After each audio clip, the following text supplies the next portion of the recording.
ਅੱਜ ਦੀਆਂ ਖਬਰਾਂ ਵੱਲ ਆਈਏ ਤੇ ਸਭ ਤੋਂ ਪਹਿਲਾਂ ਜੇ ਕਰੋਨਾ ਵਾਇਰਸ ਦੀ ਗੱਲ ਕਰਦੇ ਜਾਈਏ, ਕਿਉਂਕਿ ਲੋਕ ਅੱਜ ਕੱਲ੍ਹ ਭੁੱਲੇ ਗਏ ਆ ਕਰੋਨਾ ਵਾਇਰਸ ਦਾ। ਸਵੇਰੇ ਵੀ ਆਪਾਂ ਅਪਡੇਟ ਅਮਰੀਕਾ ਸਾਂਝੀ ਕੀਤੀ ਸੀ।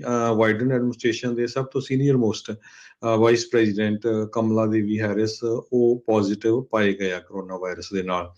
CDC ਨੇ ਅੱਜ ਡਾਟਾ ਰਿਲੀਜ਼ ਕੀਤਾ, ਕਹਿੰਦੇ ਵੀ 50% ਅਮਰੀਕਨਸ ਆਲਰੇਡੀ ਇਨਫੈਕਟਡ ਹੋ ਚੁੱਕੇ ਹੈਗੇ ਆ ਕਰੋਨਾ ਵਾਇਰਸ ਦੇ ਨਾਲ ਪਿਛਲੇ 2 ਸਾਲਾਂ ਦੇ ਟਾਈਮ ਦੇ ਦੌਰਾਨ। ਤੇ 4 ਵਿੱਚੋਂ 3 ਬੱਚੇ ਕਰੋਨਾ ਵਾਇਰਸ ਦੇ ਨਾਲ ਪੋਜ਼ਿਟਿਵ ਹੋ ਚੁੱਕੇ ਆ। ਜੇ ਆਪਾਂ ਡੈਥਸ ਦੀ ਗੱਲ ਕਰਦੇ ਜਾਈਏ, ਹੁਣ ਤੱਕ 1 ਮਿਲੀਅਨ ਦੇ ਕਰੀਬ ਅਮਰੀਕਨ ਮਾਰੇ ਜਾ ਚੁੱਕੇ ਆ ਕਰੋਨਾ ਵਾਇਰਸ ਦੇ ਨਾਲ। ਐਗਜ਼ੈਕਟ ਫਿਗਰ 9,91,572 ਹੈ ਅੱਜ ਤੱਕ। ਤੇ ਉਹ ਇੱਕ ਟਾਈਮ ਦੇ ਉੱਤੇ 3,000 ਦੇ ਕਰੀਬ ਜਿਹੜੇ ਲੋਕ ਸੀ ਹਰ ਰੋਜ਼ ਕਰੋਨਾ ਵਾਇਰਸ ਨਾਲ ਮਰਦੇ ਸੀ, ਜਿਹਦੀ ਗਿਣਤੀ ਹੁਣ ਘਟ ਕੇ 400, ਹਜੇ ਵੀ 400 ਪਰ ਡੇ ਡੈਥ ਹੋ ਰਹੀ ਹੈ ਕਰੋਨਾ ਵਾਇਰਸ ਦੇ ਨਾਲ। ਕੈਲੀਫੋਰਨੀਆ ਦੇ ਵਿੱਚ 99,255 ਲੋਕ ਕਰੋਨਾ ਵਾਇਰਸ ਦੇ ਨਾਲ ਮਾਰੇ ਜਾ ਚੁੱਕੇ ਹੈਗੇ ਆ। ਬੇ ਏਰੀਆ ਦੇ ਵਿੱਚ ਇੱਕ ਵਾਰੀ ਫੇਰ ਇਨਫੈਕਸ਼ਨ ਰੇਟ ਅਪ ਹੋਇਆ 110% ਇੱਕ ਮਹੀਨੇ ਦੇ ਵਿੱਚ। ਇਹ ਕਹਿੰਦੇ ਬਹੁਤ ਜ਼ਿਆਦਾ ਆ ਜੇ ਮਿਡ ਫਰਵਰੀ ਤੋਂ ਲੈ ਕੇ ਹੁਣ ਤੱਕ ਦੇਖਿਆ ਜਾਵੇ। ਜੀ ਬਿਲਕੁਲ। ਸੋ ਜਿੱਦਾਂ ਤੁਸੀਂ ਇਹ ਜ਼ਿਕਰ ਕੀਤਾ ਹੀ ਆ ਵੀ ਪੰਜਾਂ ਚੋਂ 3 ਜਾਣੇ ਜਿਹੜੇ US ਦੇ ਵਿੱਚ ਉਹ COVID-19 ਇਨਫੈਕਸ਼ਨ ਉਹਨਾਂ ਨੂੰ ਹੋਈ ਹੈਗੀ ਆ। 58% ਦੇ ਟੋਟਲ US ਦੀ ਪਾਪੂਲੇਸ਼ਨ ਬਣਦੀ ਆ ਤੇ ਕਹਿੰਦੇ ਨੈਚੁਰਲ ਐਂਟੀਬਾਡੀਜ਼ ਇਹਨਾਂ ਦੇ ਵਿੱਚ ਪਾਈਆਂ ਗਈਆਂ ਹੈਗੀਆਂ ਆ। ਸੋ ਇਹ ਦਸੰਬਰ ਦੇ ਵਿੱਚ ਇਹ ਪਾਪੂਲੇਸ਼ਨ ਦਾ ਆંકੜਾ 34% ਸੀ ਤੇ ਫਰਵਰੀ ਦੇ ਵਿੱਚ ਇਹ ਵੱਧ ਕੇ 58% ਵਧਿਆ ਆ। ਇਸੇ ਦੌਰਾਨ ਹੀ ਜਿਹੜਾ ਓਮੀਕਰੋਨ ਵੇਰੀਐਂਟ ਆ ਉਹ ਸਭ ਤੋਂ ਜ਼ਿਆਦਾ ਸਰਗਰਮ ਰਿਹਾ ਸੀਗਾ। ਸੋ ਜਿਹੜੇ CDC ਦੇ ਐਨਾਲਿਸਿਸ ਦੇ ਵਿੱਚ ਉਹਨਾਂ ਲੋਕਾਂ ਨੂੰ ਨਹੀਂ ਐਡ ਕੀਤਾ ਗਿਆ ਜਿਨ੍ਹਾਂ ਨੂੰ ਵੈਕਸੀਨੇਸ਼ਨ ਦੇ ਜ਼ਰੀਏ ਐਂਟੀਬਾਡੀਜ਼ ਮਿਲੀਆਂ ਆ। ਸੋ CDC ਨੇ ਆਪਣਾ ਜਿਹੜਾ ਡਾਟਾ ਆ ਅੱਜ ਪਬਲਿਸ਼ ਇਹ ਕੀਤਾ ਸੀਗਾ ਤੇ 75% ਜਿੱਦਾਂ ਤੁਸੀਂ ਦੱਸਿਆ ਵੀ 4 ਚੋਂ 3 ਜਿਹੜੇ ਬੱਚੇ ਆ ਟੀਨੇਜਰਸ ਆ ਉਹਨਾਂ ਦੇ ਵਿੱਚ ਵੀ ਐਂਟੀਬਾਡੀਜ਼ ਪਾਈਆਂ ਗਈਆਂ ਕੋਵਿਡ ਇਨਫੈਕਸ਼ਨਸ ਦੇ ਚੱਲਦਿਆਂ। 45% ਸੀਗੀਆਂ ਦਸੰਬਰ 'ਚ ਤੇ ਫਰਵਰੀ ਦੇ ਅਖੀਰ ਤੱਕ ਇਹ 75% ਤੱਕ ਪਹੁੰਚ ਗਿਆ ਆ। ਸੋ ਤਕਰੀਬਨ ਕਾਫੀ ਵੱਡੇ ਪੱਧਰ ਦੇ ਉੱਤੇ US ਦੇ ਵਿੱਚ ਕੋਵਿਡ ਫੈਲਿਆ ਆ ਤੇ ਜਿਹੜਾ ਤੁਸੀਂ ਡਰਾਉਣਾ ਆંકੜਾ ਵੀ ਦੱਸਿਆ 9 ਲੱਖ ਤੋਂ ਵੱਧ ਮੌਤਾਂ ਦਾ, ਇਹ ਕਾਫੀ ਇੱਕ ਹੈਰਾਨਕੁਨ ਆંકੜਾ ਵੀ ਜਿਹੜਾ ਉਹ ਆਪਾਂ ਆਖ ਸਕਦੇ ਆ। ਅੱਜ ਦੀਆਂ ਖਬਰਾਂ ਵੱਲ ਆਈਏ ਤੇ ਸਭ ਤੋਂ ਪਹਿਲਾਂ ਜੇ ਕਰੋਨਾ ਵਾਇਰਸ ਦੀ ਗੱਲ ਕਰਦੇ ਜਾਈਏ, ਕਿਉਂਕਿ ਲੋਕ ਅੱਜ ਕੱਲ੍ਹ ਭੁੱਲੇ ਗਏ ਆ ਕਰੋਨਾ ਵਾਇਰਸ ਦਾ। ਸਵੇਰੇ ਵੀ ਆਪਾਂ ਅਪਡੇਟ ਅਮਰੀਕਾ ਸਾਂਝੀ ਕੀਤੀ ਸੀ।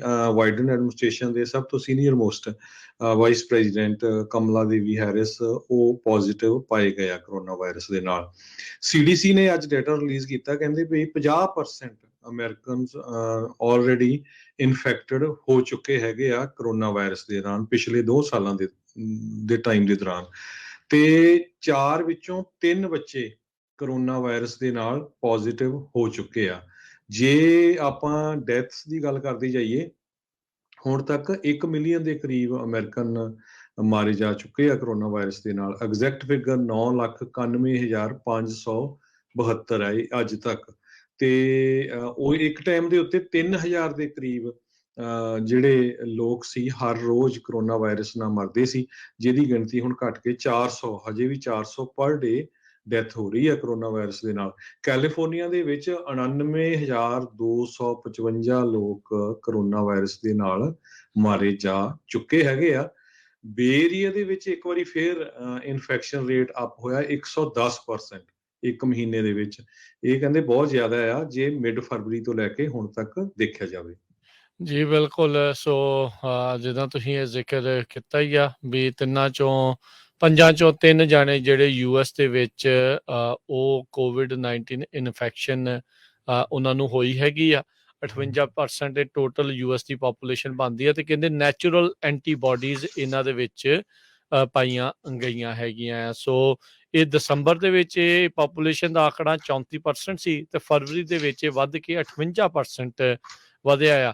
ਇਸੇ ਦੌਰਾਨ ਹੀ ਜਿਹੜਾ ਓਮੀਕਰੋਨ ਵੇਰੀਐਂਟ ਆ ਉਹ ਸਭ ਤੋਂ ਜ਼ਿਆਦਾ ਸਰਗਰਮ ਰਿਹਾ ਸੀਗਾ। ਸੋ ਜਿਹੜੇ CDC ਦੇ ਐਨਾਲਿਸਿਸ ਦੇ ਵਿੱਚ ਉਹਨਾਂ ਲੋਕਾਂ ਨੂੰ ਨਹੀਂ ਐਡ ਕੀਤਾ ਗਿਆ ਜਿਨ੍ਹਾਂ ਨੂੰ ਵੈਕਸੀਨੇਸ਼ਨ ਦੇ ਜ਼ਰੀਏ ਐਂਟੀਬਾਡੀਜ਼ ਮਿਲੀਆਂ ਆ। ਸੋ CDC ਨੇ ਆਪਣਾ ਜਿਹੜਾ ਡਾਟਾ ਆ ਅੱਜ ਪਬਲਿਸ਼ ਇਹ ਕੀਤਾ ਸੀਗਾ ਤੇ 75% ਜਿੱਦਾਂ ਤੁਸੀਂ ਦੱਸਿਆ ਵੀ 4 ਚੋਂ 3 ਜਿਹੜੇ ਬੱਚੇ ਆ ਟੀਨੇਜਰਸ ਆ ਉਹਨਾਂ ਦੇ ਵਿੱਚ ਵੀ ਐਂਟੀਬਾਡੀਜ਼ ਪਾਈਆਂ ਗਈਆਂ ਕੋਵਿਡ ਇਨਫੈਕਸ਼ਨਸ ਦੇ ਚੱਲਦਿਆਂ 45% ਸੀਗੀਆਂ ਦਸੰਬਰ 'ਚ ਤੇ ਫਰਵਰੀ ਦੇ ਅਖੀਰ ਤੱਕ ਇਹ 75% ਤੱਕ ਪਹੁੰਚ ਗਿਆ ਆ। ਸੋ ਤਕਰੀਬਨ ਕਾਫੀ ਵੱਡੇ ਪੱਧਰ ਦੇ ਉੱਤੇ ਯੂਐਸ ਦੇ ਵਿੱਚ ਕੋਵਿਡ ਫੈਲਿਆ ਆ ਤੇ ਜਿਹੜਾ ਤੁਸੀਂ ਡਰਾਉਣਾ ਆંકੜਾ ਵੀ ਦੱਸਿਆ ਆ 9 ਲੱਖ ਤੋਂ ਵੱਧ ਮੌਤਾਂ ਦਾ, ਇਹ ਕਾਫੀ ਇੱਕ ਹੈਰਾਨਕੁਨ ਆંકੜਾ ਵੀ ਜਿਹੜਾ ਉਹ ਆਪਾਂ ਆਖ ਸਕਦੇ ਆ।